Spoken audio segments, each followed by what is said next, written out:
Nakakabaliw ang nangyari, ang anak ko ang naging dahilan ng lahat ng gulo. Hello, the name is Maria. I am 43 taong gulang. Lumaki ako sa isang maliit na bayan sa Batangas, at naging biyuda sa murang edad matapos mawala ang aking asawa. Iniwan niya ako kasama ang aming 2 anak na lalaki.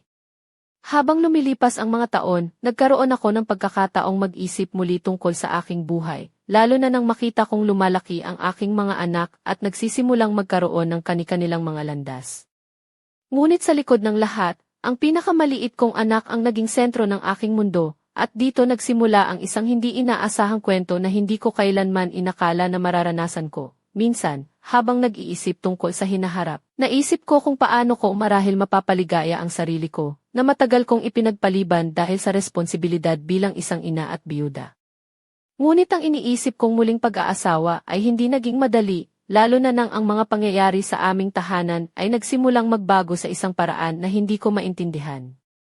Ito ang simula ng isang kwento na puno ng pag-asa, takot, at mga lihim na unti-unting lumitaw sa likod ng mga ngiti at salita sa aming bahay sa bayang ito sa Batangas, Continue. Lumipas ang mga taon mula nang pumanaw ang asawa ko, at habang lumalaki ang 2 anak ko, unti-unti kong naramdaman ang bigat ng pagiging nag-iisang ina. Ang panganay kong lalaki, si Junjun, ay nagdesisyong magtrabaho sa Maynila upang makapagpatuloy ng pag-aaral at makahanap ng magandang trabaho. Lagi siyang tumatawag at nag-aalala kung ako at ang bunso ay maayos, pero unti-unti, habang abala siya sa kanyang buhay sa syudad, bihira na siyang bumalik sa amin doon sa Batangas. Hindi na rin kami nagkita ng personal pagkatapos niyang magpakasal. Sa kabila ng lahat, hindi ko maintindihan kung bakit tila iniwasan niya akong makita, parang takot siyang humarap sa akin. Ako naman ay nanatili dito sa bahay kasama ang bunso kong anak, si Carlo, na palaging kasama ko sa bahay. Siya ang aking sandigan, ang aking pinakamalapit na kaibigan sa mundong ito. Si Carlo ay 19 na taong gulang noon at para sa akin, siya ang aking mundo. Lagi kong pinaparamdam sa kanya na mahal ko siya, na hindi siya nag-iisa. Sa bawat araw na lumilipas, lalo kong naaalala ang mga araw na magkasama kaming 3 bago umalis si Junjun. Sa kabila ng lungkot, nagpa siya akong bigyan ng pagkakataon ang aking sarili na muling magmahal at magkaroon ng sariling pamilya. Isang araw, naisipan kong itanong kay Carlo ang tungkol sa aking plano na muling magpakasal. Hindi ko alam kung ano ang magiging reaksyon niya, pero nais kong malaman kung ano ang iniisip niya. Sa totoo lang, natatakot ako na baka hindi niya ito tanggapin, lalo na't siya ang aking kasama araw-araw at ang tanging tao na malapit sa akin. Ngunit nang sabihin ko ito sa kanya, ang sagot niya ay nagdulot sa akin ng labis na kaligayahan. Sinabing karapatan ko ito at susuportahan niya ako sa anumang desisyon ko. Continue. Alam mo, hindi ko inasahan ang magiging tugon ni Carlo nang sabihin ko sa kanya na iniisip kong magpakasal muli. May kaba ako sa dibdib, parang may mabigat na pasanit na kailangang ipaalam sa kanya. Ngunit nang humiti siya at sinabi na nanay, karapatan mo yan. Dapat mabuhay ka rin, ay parang bumuhos ang init sa puso ko. Ang suporta niya ang nagbigay sa akin ng lakas para ituloy ang plano ko. Pagkalipas ng mga buwan, nakilala ko si Mang Tomas, ang kapitbahay namin na biyudo na rin. Matagal na rin siyang may gusto sa akin, pero hindi ko siya pinansin noon dahil abala ako sa pagpapalaki ng mga anak. Ngunit nang mag-usap kami ng masinsinan, napagkasunduan namin na subukan ang isang bagong yugto sa buhay, ang magkasamang manirahan sa aking maliit na bahay sa bayan. Hindi ko inasahan na ang desisyong iyon ay magdudulot ng kakaibang saya sa akin, lalo na't si Carlo ay tila naiinis na unti-unti na naming nabubuo ang bagong pamilyang ito. Sa umpisa, pinili naming huwag muna manirahan sa bahay ni Mang Tomas. Mas komportable siya na bumisita ng ilang beses sa isang linggo. Nais naming bigyan si Carlo ng sapat na panahon upang masanay sa presensya ng isang bagong lalaki sa aming buhay. Sa mga unang buwan, wala namang problema. Tila tanggap niya si Mang Tomas bilang isang kaibigan lamang. Napansin kong unti-unting nabubuksan ang puso ko muli at para bang bumalik ang kulay sa mundong matagal nang naging malamlam. Ngunit habang lumilipas ang panahon, may mga pagbabago na nagsisimula ring mangyari. Si Carlo, na dati ay laging masaya at mapagbigay, ay unti-unting nagiging tahimik at may mga pagkakataon na parang nagagalit siya ng walang malinaw na dahilan. Nagsisimula ng magkaroon ng mga pagtatalo sa bahay na dati ay hindi namin nararanasan. Parang may hindi siya masabi at bawat araw ay nagdudulot ng tensyon sa pagitan namin ni Mang Tomas. Hindi ko maintindihan kung ano ang nangyayari, pero ang alam ko, ang tahanan na dati ay puno ng pagmamahal, ay unti-unting nagiging lugar na puno ng alitan, continue. Hindi ko maintindihan kung saan nanggagaling ang biglaang pagbabago ni Carlo. Sa simula, ayos lang ang lahat. Tanggap niya si Mang Tomas, at kami rin ay masaya sa bagong takbo ng buhay namin. Pero paglipas ng 9 na buwan mula nang magpakasal kami ni Mang Tomas, nag-iba ang lahat. Parang naglaho ang dating pagmamahal at respeto ni Carlo, napalitan ito ng galit at tampo na hindi ko maintindihan, madalas na siyang magalit ng walang malinaw na dahilan. Kapag nakikita niya si Mang Tomas, nagkakaroon kami ng alitan. May mga pagkakataon na sinisisi niya ako sa mga bagay na hindi naman ako kasalanan. Sinabi niyang mali ang mga sinusuot ko at kung paano ko iniayos ang bahay. Napakahirap para sa akin dahil akala ko ay tanggap niya kami, pero tila ba nagbabago ang lahat nang hindi ko alam kung bakit. Minsan, nagalit siya ng sobra at sinabi na dapat akong maghiwalay kay Mang Tomas, na para bang utos ang kanyang tinatanggap, hindi ko maintindihan kung bakit ganoon ang pagbabago niya. Sabi ko sa sarili ko, baka selos lang siya, dahil siya ang bunso at ayaw niyang may ibang lalaki sa buhay namin. Pero bakit niya sinuportahan ang pagpapakasal ko noon? Nakatulong ba talaga siya o nilalaro lang niya ako? Napakahirap isipin na ang anak na minahal ko at pinagkatiwalaan ko ay siya ring nagdudulot ng sakit sa puso ko. Isang gabi, habang nag-uusap kami ni Mang Tomas, napagpasyahan namin na kailangan naming kausapin si Carlo ng seryoso. Hindi na kami pwedeng magpanggap na walang nangyayari. Nais naming malaman kung ano ang tunay na dahilan ng kanyang galit at kung paano namin ito mareresolba. Pero bago pa namin magawa iyon, may isang pangyayaring naganap na lalong nagpalala ng sitwasyon sa aming pamilya, continue. Isang gabi, habang tahimik ang buong bahay, may napansin akong kakaiba kay Carlo. Hindi siya nag-umpisa ng usapan, at sa tuwing titingin siya sa amin ni Mang Tomas, para bang mailihim siyang itinatago. Nang gabing iyon, habang nag-aayos ako sa kusina, nakita ko siyang nakatayo sa labas ng pintuan, parang nag-aabang o may hinihintay. Hindi ko maintindihan ang dahilan, kaya nilapitan ko siya at tinanong kung ano ang problema. Ngunit sa halip na sumagot, napailing lang siya at mabilis na pumasok sa kwarto niya, isinara ang pinto, at hindi na lumabas. Hindi ko maiwasang maramdaman ang takot at pag-aalala. Sa mga sumunod na araw, mas lalong lumala ang pagtatalo namin ni Carlo, at napansin ko na parang may ibang tao siyang kinakausap sa telepono ng palihim. Hindi ko alam kung sino siya, pero ramdam ko na may nagaganap sa buhay niya na hindi niya ibinabahagi sa akin. Isang araw, dumating si Mang Tomas mula sa kanyang trabaho, at napansin niya ang kakaibang tensyon sa bahay. Nang tanungin niya si Carlo tungkol dito, bigla itong sumigaw at nagalit ng husto, sinabing ayaw na niyang makita si Mang Tomas sa bahay. Hindi ko maintindihan kung bakit ganito ang nararamdaman ng anak ko.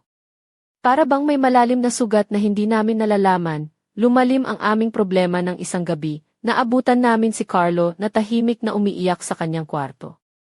Nilapitan namin siya ni Mang Tomas, at sa wakas, nagbukas siya ng kanyang damdamin. Ipinagtapat niya ang isang sikreto na matagal na niyang tinatago, isang bagay na hindi ko inasahan at nagdulot ng matinding pagkabigla sa akin. Ang lihim na iyon ang siyang naging dahilan ng lahat ng gulo sa aming tahanan, continue. Hindi ko inakala na ang lihim na itinatago ni Carlo ay magpapabago ng lahat sa aming buhay. Sa gitna ng kanyang pag-iyak, unti-unti niyang ibinukas ang kanyang puso. Ipinagtapat niya na matagal na siyang nakikipaglaban sa kanyang sariling damdamin, isang laban na hindi niya kayang harapin ng mag-isa.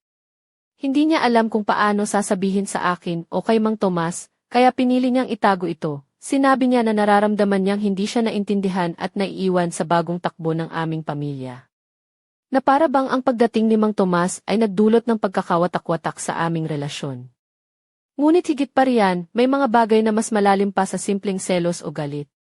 May mga pangyayaring nangyari noong mga nakaraang buwan na hindi niya nais ipaalam, mga bagay na nagdulot sa kanya ng takot at kalituhan. Nang marinig namin iyon, napagtanto namin ni Mang Tomas na hindi sapat ang pagmamahal lang para ayusin ang aming pamilya.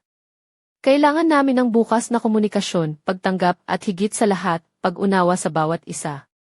Hindi madali ang aming pinagdaanan, ngunit sa gabing iyon nagsimula ang isang bagong yugto, ang pagsisimula ng paghilom at pagbabago. pero bago pa man tuluyang maayos ang lahat, may isang pangyayaring muling babaliktarin ang aming buhay.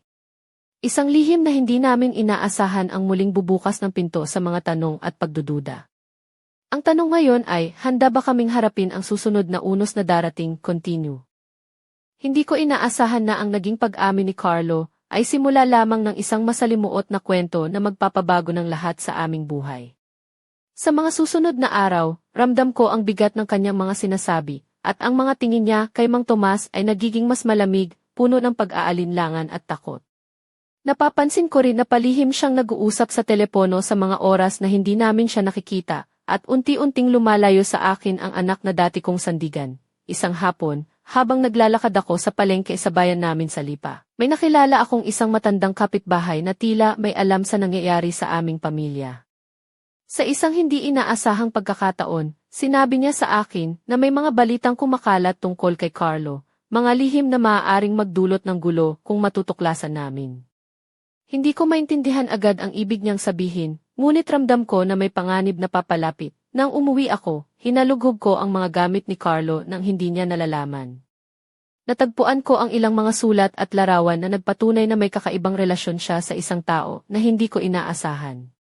Ang mga bagay na ito ay nagtulak sa akin sa isang matinding dilema, dapat ba kong kausapin siya ng diretsyo, o hayaang lumala pa ang sitwasyon? Habang iniisip ko ito, naramdaman ko ang bigat ng responsibilidad bilang isang ina na kailangang protektahan ang kanyang anak, ngunit sa parehong panahon, nais kong malaman ang buong katotohanan. Ang buhay namin dito sa maliit na baryo ay unti-unting nagiging isang palaisipan na hindi ko maintindihan. Ang anak na minahal ko at pinagkatiwalaan ay tila nagtatago ng mga bagay na hindi ko inaasahan. At si Mang Tomas, sa kabila ng kanyang pasensya at pagmamahal, ay unti-unting naubos ang lakas upang harapin ang mga pagsubok na ito. Hindi ko alam kung hanggang saan ang tatag ng aming pamilya. Ngayong gabi, habang nakaupo ako sa aming veranda at pinagmamasdan ang mga bituin, iniisip ko kung ano ang magiging kahihinatnan ng mga lihim na ito. Handa ba kaming harapin ang mga ito? At higit sa lahat, ano ang magiging epekto nito sa aming relasyon bilang ina at anak? Maraming tanong ang nakabitin sa hangin, at ang sagot ay tila napakalayo pa sa abot. Continue. Nakakabaliw ang nangyari, ang anak ko ang naging dahilan ng lahat ng gulo. Hello, her name is Maria. I am 43 taong gulang. Lumaki ako sa isang maliit na bayan sa Batangas, at naging biyuda sa murang edad matapos mawala ang aking asawa. Iniwan niya ako kasama ang aming 2 anak na lalaki. Habang lumilipas ang mga taon, nagkaroon ako ng pagkakataong mag-isip muli tungkol sa aking buhay, lalo na nang makita kong lumalaki ang aking mga anak at nagsisimulang magkaroon ng kani-kanilang mga landas. Ngunit sa likod ng lahat, ang pinakamaliit kong anak ang naging sentro ng aking mundo, at dito nagsimula ang isang hindi inaasahang kwento na hindi ko kailanman inakala na mararanasan ko. Minsan, habang nag-iisip tungkol sa hinaharap, naisip ko kung paano ko marahil mapapaligaya ang sarili ko, na matagal kong ipinagpaliban dahil sa responsibilidad bilang isang ina at biyuda. Ngunit ang iniisip kong muling pag-aasawa ay hindi naging madali, lalo na nang ang mga pangyayari sa aming tahanan ay nagsimulang magbago sa isang paraan na hindi ko maintindihan. Ito ang simula ng isang kwento na puno ng pag-asa, takot, at mga lihim na unti-unting lumitaw sa likod ng mga ngiti at salita sa aming bahay sa bayang ito sa Batangas. Lumipas ang mga taon mula nang pumanaw ang asawa ko, at habang lumalaki ang 2 anak ko, unti-unti kong naramdaman ang bigat ng pagiging nag-iisang ina. Ang panganay kong lalaki, si Junjun, ay nagdesisyong magtrabaho sa Maynila upang makapagpatuloy ng pag-aaral at makahanap ng magandang trabaho. Lagi siyang tumatawag at nag-aalala kung ako at ang bunso ay maayos, pero unti-unti, habang abala siya sa kanyang buhay sa syudad, bihira na siyang bumalik sa amin doon sa Batangas. Hindi na rin kami nagkita ng personal pagkatapos niyang magpakasal. Sa kabila ng lahat, hindi ko maintindihan kung bakit tila iniwasan niya akong makita, parang takot siyang humarap sa akin. Ako naman ay nanatili dito sa bahay kasama ang bunso kong anak, si Carlo, na palaging kasama ko sa bahay. Siya ang aking sandigan, ang aking pinakamalapit na kaibigan sa mundong ito. Si Carlo ay 19 na taong gulang noon at para sa akin, siya ang aking mundo. Lagi kong pinaparamdam sa kanya na mahal ko siya, na hindi siya nag-iisa. Sa bawat araw na lumilipas, lalo kong naaalala ang mga araw na magkasama kaming tatlo, bago umalis si Junjun. Sa kabila ng lungkot, nagpasya akong bigyan ng pagkakataon ang aking sarili na muling magmahal at magkaroon ng sariling pamilya. Isang araw, naisipan kong itanong kay Carlo ang tungkol sa aking plano na muling magpakasal. Hindi ko alam kung ano ang magiging reaksyon niya, pero nais kong malaman kung ano ang iniisip niya. Sa totoo lang, natatakot ako na baka hindi niya ito tanggapin, lalo na't siya ang aking kasama araw-araw at ang tanging tao na malapit sa akin. Ngunit nang sabihin ko ito sa kanya, ang sagot niya ay nagdulot sa akin ng labis na kaligayahan. Sinabing karapatan ko ito at susuportahan niya ako sa anumang desisyon ko. Alam mo, hindi ko inasahan ang magiging tugon ni Carlo nang sabihin ko sa kanya na iniisip kong magpakasal muli. May kaba ako sa dibdib, parang may mabigat na pasanin na kailangang ipaalam sa kanya. Ngunit nang humiti siya at sinabi na nanay, karapatan mo iyan. Dapat mabuhay ka rin, ay parang bumuhos ang init sa puso ko. Ang suporta niya ang nagbigay sa akin ng lakas para ituloy ang plano ko. Pagkalipas ng mga buwan, nakilala ko si Mang Tomas, ang kapitbahay namin na biyudo na rin. Matagal na rin siyang may gusto sa akin, pero hindi ko siya pinansin noon dahil abala ako sa pagpapalaki ng mga anak. Ngunit nang mag-usap kami ng masinsinan, napagkasunduan namin na subukan ang isang bagong yugto sa buhay, ang magkasamang manirahan sa aking maliit na bahay sa bayan.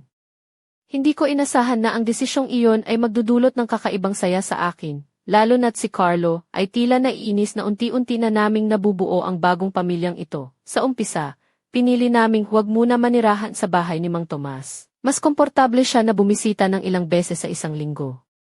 Nais naming bigyan si Carlo ng sapat na panahon upang masanay sa presensya ng isang bagong lalaki sa aming buhay. Sa mga unang buwan, wala namang problema, tila tanggap niya si Mang Tomas bilang isang kaibigan lamang. Napansin kong unti-unting nabubuksan ang puso ko muli at para bang bumalik ang kulay sa mundong matagal nang naging malamlam. Ngunit habang lumilipas ang panahon, may mga pagbabago na nagsisimula ring mangyari. Si Carlo, na dati ay laging masaya at mapagbigay, ay unti-unting nagiging tahimik, at may mga pagkakataon na parang nagagalit siya ng walang malinaw na dahilan. Nagsisimula nang magkaroon ng mga pagtatalo sa bahay, na dati ay hindi namin nararanasan. Parang may hindi siya masabi, at bawat araw ay nagdudulot ng tensyon sa pagitan namin ni Mang Tomas.